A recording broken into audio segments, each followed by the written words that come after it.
গতকালকে অনুষ্ঠিত যে নির্বাচন, সেই নির্বাচনের ভোট গণনা চলছে। এই অবস্থায় বিভিন্ন কথা, বিভিন্ন তথ্য, বিভিন্ন গুজব চারিদিকে ছড়িয়ে আছে। এর প্রেক্ষিতেই বিশেষ করে গতকালকে বিকাল থেকে আপনাদের তরফ থেকে আমার কাছে অনেকভাবে অনেকে অনেক কিছু জিজ্ঞেস করার চেষ্টা করেছেন। সেই চেষ্টা আমি কিছুক্ষণ আগে পর্যন্ত দেখেছি, এই যে এখনো দেখছি সচল আছে।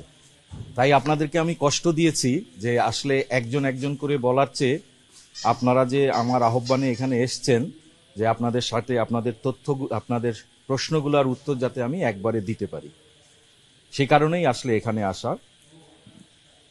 আমি এই পর্যায়ে আপনাদেরকে হয়তো সুবিধার জন্য একটু বলি, এই সদ্য যে জুলাই আন্দোলন আমাদের হলো, যে জুলাই বিপ্লব হলো, এই জুলাই বিপ্লবে কোনো সময় আমি ক্রেডিট দাবি না করলেও এই বিশ্ববিদ্যালয়ে অন্তত যারা আছেন তারা সকলে জানেন আমার কি ভূমিকা ছিল।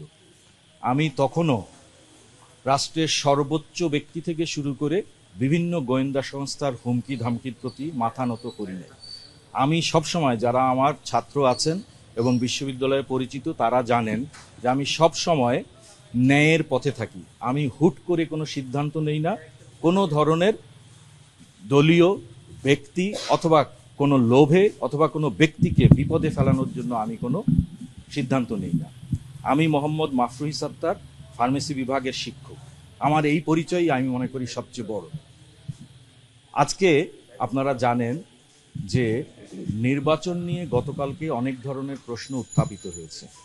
শুধু গতকালকে নাই, গতকালকের আগের থেকে আমরা আপনাদের মাধ্যমে এবং বিভিন্ন মাধ্যমে বিভিন্ন তথ্য পেয়েছি। সেই তথ্যগুলোকে আমি সবসময় মনে করেছি, এই পর্যন্ত আমি মনে করেছি যে একজন শিক্ষক হিসাবে, একজন নির্বাচন কমিশনার হিসাবে নির্বাচন কমিশনে আমার মতামতটা তুলে ধরে নির্বাচন কমিশনকে এই বিষয়ে সঠিক পদক্ষেপ নিতে সাহায্য করা।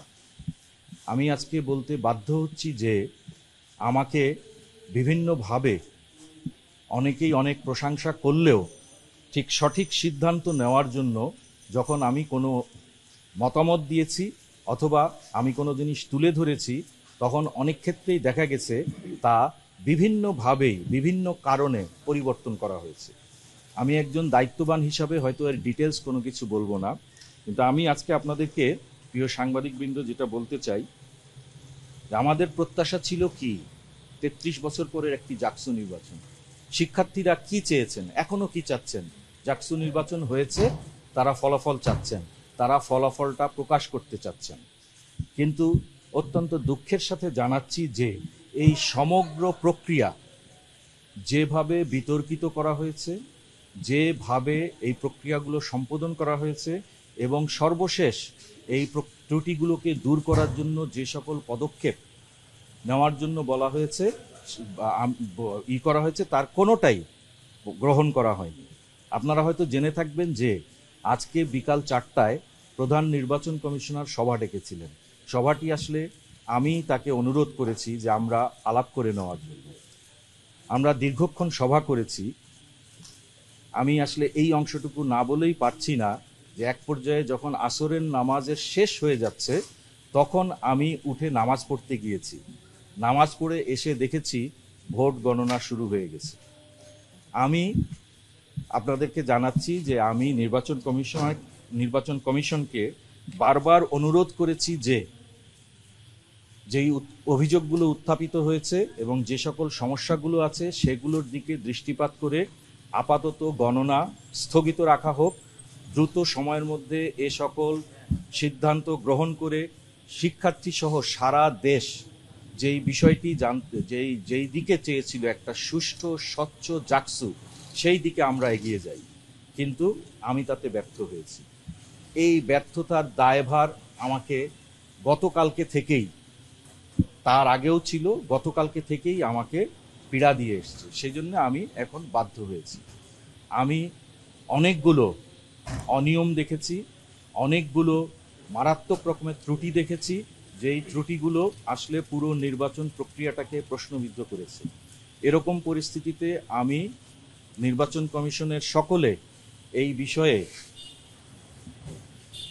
যেটা বলবো যে একমত পোষণ করলেও বিশেষ কিছু কারণে তারা আমার যে মতামতটা এই মতামতটা গ্রহণে অপারগতা প্রকাশ করেছেন। সেই কারণে আমি নির্বাচন কমিশনের ওই সিদ্ধান্তে যখন আমি আসরের নামাজ পড়ে এসে দেখেছি যে আমি আমার মতামতটার বিষয়ে সুরাহা না করেই ফলাফল গণনা শুরু হয়ে গেছে, তখন আমি এই বিষয়ে প্রধান নির্বাচন কমিশনারকে আমার যে দ্বিমত সেই দ্বিমতটি লিখিতভাবে জানিয়ে এসেছি। সময় খুব কম হওয়ার কারণে এই রকম পরিস্থিতিতে আমার পক্ষে নির্বাচন কমিশনার হিসেবে দায়িত্ব পালন করা সম্ভব নয়। সেই কারণে আমি নির্বাচন কমিশন থেকে পদত্যাগের ঘোষণা দিচ্ছি।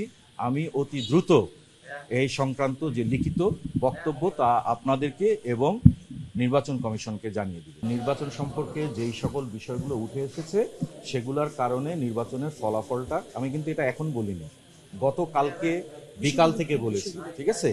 নির্বাচনের ফলাফলটা এই নির্বাচনের গণনাটা স্থগিত রাখার জন্য বলেছি। আর আপনি যেই প্রশ্ন করেছেন তার অনেকগুলো আমি ন্যায্যতার স্বার্থে পুরোপুরি এইভাবে হয়তো বলবো না। আমি বলবো যে আপনাদেরও হয়তো কিছু ত্রুটি আপনারা দেখেছেন, যেগুলো আপনারা আমাকে বিভিন্ন সময় প্রশ্নবাণে জর্জরিত করেছেন। সেই ত্রুটিগুলো আমি তখন বলেছি যে আমরা দেখছি। তো আমি ব্যর্থ হয়েছি, ব্যর্থ হওয়ার কারণেই এবং আপনাদের অনেকের উত্থাপিত অভিযোগগুলি সঠিক ছিল। আমার কাছে যদি মোটা দাগে বলি, আমার কাছে মনে হয়েছে নির্বাচনের পরিবেশটা লেভেল প্লেইং ফিল্ড যেটাকে বলে সেটা সঠিক ছিল না। সাধারণভাবে মানুষ একটা নির্বাচনের স্বচ্ছতা, গ্রহণযোগ্যতা এবং সব দিক থেকে ত্রুটিমুক্ত যেই জায়গাটায় দেখে সেখানে উই ফেল। আমি চাপের মুখে পদত্যাগ করি নাই, কিন্তু গতকালকে বিকাল থেকে আমাকে চাপ দেওয়া হয়েছে যাতে আমি পদত্যাগ না করি। হ্যাঁ, এমনকি বিভিন্নভাবেই আমাকে চাপ দেওয়া হয়েছে যাতে আমি অন্তত মেনে নেই। কিন্তু আমি প্রথমেই বলেছি যে আমি কখনো কাউকে ভয় করি নাই, এখনো ভয় করব না, ঠিক আছে? আমার কাছে যেটা সঠিক মনে হয়েছে আমি সেই সিদ্ধান্ত। আমি বিএনপি করি না, হ্যাঁ, এটা আসলে বাংলাদেশে প্রচলিত একটা ভাষা। আমি অবশ্যই বাংলাদেশের একজন স্বাধীন নাগরিক হিসাবে এবং বিশ্ববিদ্যালয়ে যেই ধরনের আছে তাতে একটি আদর্শে বিশ্বাস করি, সেই আদর্শের সংগঠনের সাথে আমি যুক্ত আছি। কিন্তু আমি আপনাকে আবারও নিশ্চিত করি, আমি মাহফুজ সত্তার আপনারা যারা চিনেন তারা দেখেছেন কোনো সময়, এমনকি আমার ছেলে হোক, আমার সন্তান হোক, আমার ভাই হোক, বোন হোক, বাবা হোক, কারো কথায় নতি স্বীকার করা, কারো কথায় কোনো কাজ করার মানুষ আমি নই।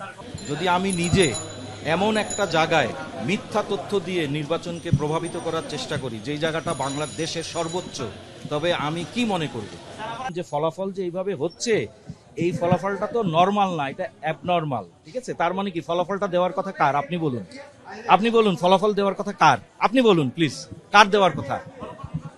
ফলাফল দেওয়ার কথা নির্বাচন কমিশনার, সংশ্লিষ্ট রিটার্নিং অফিসারের। তাহলে আপনি যদি আমাকে ফেসবুকে প্রকাশিত ফলাফল নিয়ে কোনো প্রশ্ন করেন তাহলে আমি কি বলবো? এটা অ্যাবনর্মাল। আমি এই পর্যন্ত আমার জীবনে রাজনৈতিক উদ্দেশ্য প্রণোদিত হয়ে ব্যক্তিগত লাভ লালসার জন্য কোনো সিদ্ধান্ত নেই নাই।